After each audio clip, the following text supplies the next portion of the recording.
scientific ufologist. I mentioned Keyhole in a previous podcast. Now, it was during the last stages of Project Blue Book in 1960 that Hynek began speaking openly about his disagreements and disappointments with the Air Force. Among the cases about which he was openly dissenting with the Air Force were the highly publicized Portage County UFO case, in which several police officers chased a UFO for half an hour. Now, that was the encounter with Lonnie Zamora, who was a police officer who reported an encounter with a metallic, egg-shaped aircraft near Socorro, New Mexico. That name, Lonnie Zamora, should be familiar with most of you. In late 1966 in Michigan, 2 days of mass UFO sightings were reported, and relatively significant publicity for those reports was publicized by the news. After studying the reports, Hynek offered a provisional hypothesis for some of the sightings. A few of about 100 witnesses had mistaken swamp gas for something more spectacular. At the press conference where he made his announcements, Hynek repeatedly and strenuously stated that swamp gas was a plausible explanation for only a portion of the Michigan UFOs, and certainly not for UFO reports in general. But much to his chagrin, Hynek's qualifications of his hypothesis were largely overlooked, and the term swamp gas was repeated in relationship to UFO reports. The explanation was subject to national derision. Now, the planet Venus, swamp gas, those were monikers started and formed by J. Allen Hynek. And he did this, but when he did this, he said, okay, maybe that's this, but it's not all of them. Well, the official report said swamp gas, but it did not put his disclaimer in there. And that made Hynek upset because they misrepresented what he said. After 2 decades of work then, Hynek had obviously changed his mindset. Okay? He changed his mind based on the whole swamp gas thing. And yes, the man had turned into the critic. The man who worked for, the man who worked for the government had turned into the critic of the government. And basically, he was done. He quit after 2 decades. Now, after he quit the Project Blue Book, Hynek was the founder and first head for the Center of UFO Studies. Now, that was founded in 1973 in Evanston, Illinois. It's now based in Chicago. CUFOS, that was the acronym for the Center of UFO Studies, that advocated for scientific analyzation for UFO cases. CUFOS' extensive archives include valuable files from civilian research groups such as NICAP. Now, NICAP and CUFOS were the precursors to MUFON, the current Mutual UFO Network. In 1972, Hynek reported his first book called The UFO Experience. Now, among its contributions to the field, it introduced Hynek's classifications of UFO incidents, and these were called close encounters. Sound familiar? Close encounters of the first kind meant that UFOs were seen close enough to make out some detail, not just a blinking light in the sky, but maybe you saw a form, maybe you saw windows, maybe you saw a color. Okay, that was close encounter of the first kind. Close encounter of the second kind, the UFO had a physical effect, like scorching trees or frightening animals or causing the motor of your car to stop. That was close encounters of the second kind. And of course, close encounters of the third kind included witnesses reported seeing occupants in or near a UFO. That was close encounters of the third kind. That, again, was J. Allen Hynek's moniker. He developed that statement in his book, The UFO Experience.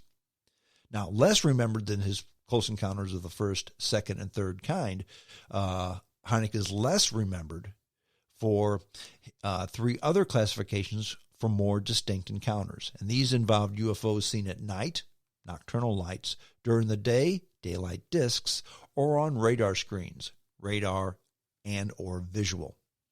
Now, at the MUFON annual synopsis back in 1973 in Akron, Ohio, Hynek first expressed his doubts regarding the extraterrestrial hypothesis. And they used to call that interplanetary or intergalactic hypothesis, but then he started calling it extraterrestrial. And in a speech entitled The Embarrassment of the Riches, he was aware that the number of UFO sightings was much higher than was reflected in the Project Blue Book statistics. In other words, Project Blue Book squelched the numbers. They didn't report all the sightings. A few good sightings a year over the world, this is what Hynek said, a few good sightings a year over the world would bolster the extraterrestrial hypothesis. So a few good sightings a year, that was a big deal. But many thousands every year from remote regions of space, and to what purpose? To scare us by stopping cars and disturbing animals and puzzling us with their seemingly pointless antics? In other words, he's asking these questions. If this is all made up, why would people make this stuff up? This was happening. And why would the government just ignore it? Now, in a paper presented to the Joint Symposium of the American Institute of Aeronautics and Astronautics in Los Angeles in 1975, Hynek wrote, "If you object, I ask you to explain the reported phenomenon of materialization and dematerialization, of shape changes, of the noiseless hovering of Earth's gravitational field, accelerations that, for an applicable mass, require energy sources far beyond present capabilities, even theoretical capabilities. The well-known and often reported EM electromagnet interference effect, the psychic effect on participants, and including reported telepathic communications."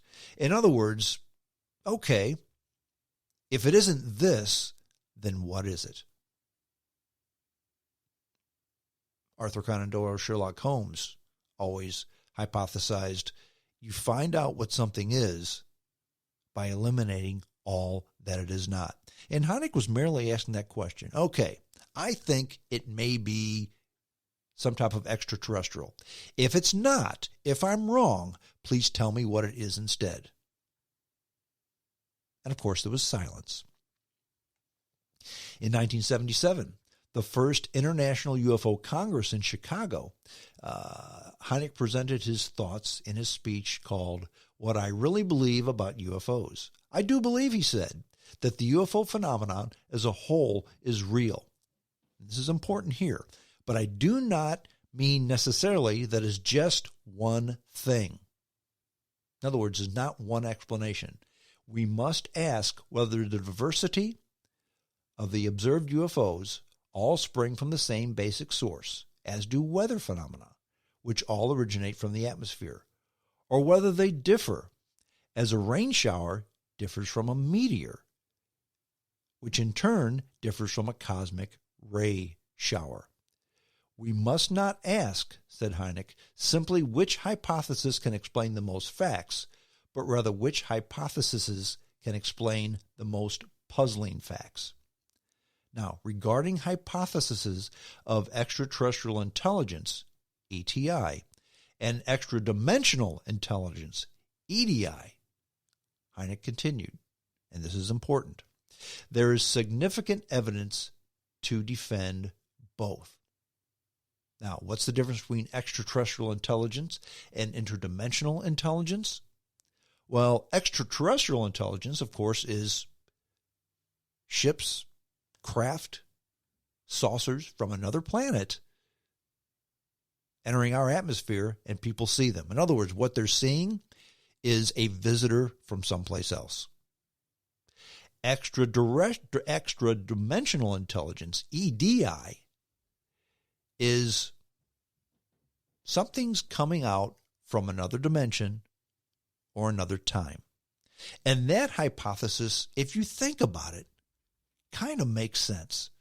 And you think to yourself, well, Strong, what are you talking about? From another dimension, from another time. Why not? We went from, in 60 years, 50 years, maybe 60 years, from learning how to fly to landing on the moon in just 60 years. And if you look at progress that science has just, it's an unbelievable curve. We continue to progress at breakneck speed. What if what we're seeing as UFOs are just us, but us from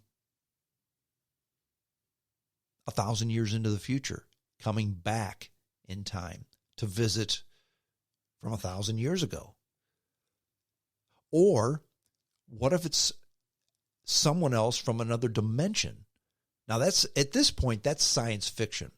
But if you consider all the stuff that we're doing today, I mean, 60 years ago, and let's use the same time frame from flying to landing on the moon. 60 years ago, science fiction was holding in your hand a device that you can access every database in the world on and find out any answer to any question and teletransport text and photos to anywhere in the world at the snap of a finger. It's called a smartphone. 60 years ago, if you were to explain something like that to somebody, they would have laughed at you. That's something off of the Jetsons. That's something off of Star Trek. That's something off of science fiction. But it's not science fiction anymore. It's just the way we do things. It's second nature. I mean, if you think about what a smartphone does, okay?